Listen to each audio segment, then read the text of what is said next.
વેચણી. હવે ચોખ્ખી જમીન થઈ ગઈ, વારસાઈ દાખલ થઈ ગઈ, હક કમી થઈ ગયા. જેના ભાગ છે એટલાની જમીનમાં ભાગ રાખવા જ છે, તો હવે વેચણી કરી નાખો. હવે બાય ચાન્સ એક દીકરીનું નામ રાખવું હોય કે જમાઈ આવે ને ખાતેદાર થાય, તો બાપાનું નામ ભેગું રહેવા દો. એટલું બાપાનું નામે રાખો, બાપાનું નામ ભેગું રહેવા દો, બાકીના વેચણી કરી નાખો. અને આની પછી ચોખવટી કરી નાખો જીવાઈની, બાપાનું નામની રાખી છે એની, કે જે છોકરા ભેગા છે એનો જ હક રહેશે, બાકીના હક રહેશે એ ભેગું ભેગું નાખી જ દો અંદર. એટલે ઓલો છોકરો પાછો તેથી છે ને દખામાં જ થાય છે બાપાની જીવાઈમાં. ઓલા આખો દી બાપાની જીવાઈમાં રાખ્યો હોય, બાપાની સેવા ચાકરી કરી હોય, પછી ઓલો જે બહાર બેઠો હોય બધો હક માંગવા આવે કે મારો લાગે લાગે ખરે. અત્યારથી કરી નાખ્યું હોય, વિભાજનની નોંધમાં જ બધું નાખી દીધું હોય, તો પછી હક ઉભો રહે નહીં. દાવો કરે તો ઊભો ન રહે. તો હવે શું કરવાનું છે? નામ, સરનામું, પ્રતિષ્ઠિત મામલતદાર ધારા કેન્દ્ર, હકપત્રકે નોંધ દાખલ કરવા વેચણી અંગેની જે ભારત સામૂહિક તાલુકા ખાલી જગ્યાની, ગામ ખાલી જગ્યાની, ખેતીની જમીનમાં હકમાં ફેરફાર કરતો થવાનો હોતો હોવાથી 6 નંબરના હકપત્રક ફેરફારની નોંધ દાખલ કરવા મારી માંગણી છે. ઉતાવળે બોલી જાઉં છું, કોઈ ઉપાધિ કરવાની જરૂર નથી. આનું તૈયાર ફોર્મ મળે જ છે. આ તો ખેડૂતો જે યુટ્યુબ સાંભળે છે એને જાતે ભરતા શીખવાડું છું.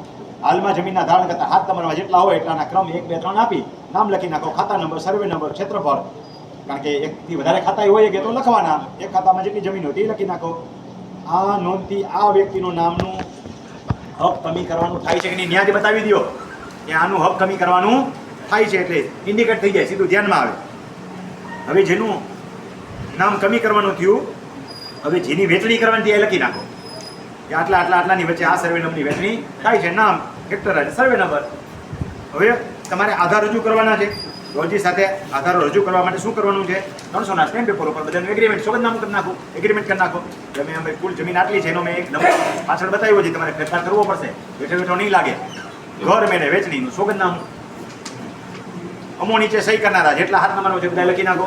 જેનો સંબંધ થતો હોય એ ખાસ લખો બાજુમાં. દરેકના આધાર કાર્ડ મુજબના સરનામા લખી નાખો. આથી અમો અમારા સર્વધર્મ પ્રતિજ્ઞાપૂર્વક નીચે મુજબ જાહેર કરીએ છીએ. અમે ઉપરોક્ત સરનામે રહીએ છીએ. અમારી સંયુક્ત માલિકીની, સંયુક્તની જમીન છે ને, ગુજરાત રાજ્યના તાલુકો જિલ્લો ખાલી જગ્યા, સર્વે નંબર ખાલી જગ્યાથી અને ખાલી જગ્યાથી અને ખાલી જગ્યાથી જેટલા સર્વે નંબર એટલાથી ધારણ કરીએ છીએ વગેરે. જેટલી જમીન હોય એટલાનો એ ઉલ્લેખ કરી નાખો, એટલે ખાતા નંબરનો ઉલ્લેખ કરી નાખો. સદરૂ ખેતીની જમીન અમોને વારસાઈથી પ્રાપ્ત થયેલી છે. અમો રાજુ ખેતીથી ઘર મેળે નીચે મુજબ વેચણી અને સમજૂતી કરીએ છીએ. હવે ભાઈ ભાગની વેચણી કરી નાખો. એક ઉપર એકડો બગડો તગડો જેના નામ આવતો એનું નામ લખી નાખો. એ નંબર વાળાને સર્વે નંબર ખાલી જગ્યા, હેક્ટર ખાલી જગ્યાની જમીન એના નામે રહેશે. આ જમીનમાંથી બાકીના ડી, સી અને ડી પોતાનો હક એટલે ભાગ એની તરફેણમાં જતો કરે છે. બરોબર છે? પછી બીજો, એ જ રીતે ત્રીજો. હવે જે વિભાજન હોય એ લખી નાખો. બે એક જ, બે જ હોય તો 2, 3 હોય 3, 4 હોય 4.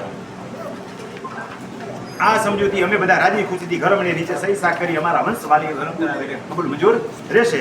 ઉપરોક્ત જમીન ખરીદવાનું અમે સત્ય જાહેર કરીએ છીએ. પતી ગયું. આ એગ્રીમેન્ટ થઈ ગયું, હાથમાં રાખી ઉતરો રદપત્રક થઈ ગયો, નોંધ પડશે, સરનામા આપ્યા છે, 135 બસશે, નહીં બજે પાછી આવશે તો રદ થશે. સરનામા હાચા દેવાના બજે એવા ન બીજા હોય, પાછી આવી હોય તો આપણે અહીંયા જીવવાનું, કલાટી મળી આવવાનું. જો આ ભાઈ હાલ કબૂલાત લઈ લાવી, તમે નહીં જાઓ તો રદ થશે. બરોબર? કબૂલાત આપી જાઓ એટલે માન્ય. બે સાક્ષી લઈને કબૂલાત લઈ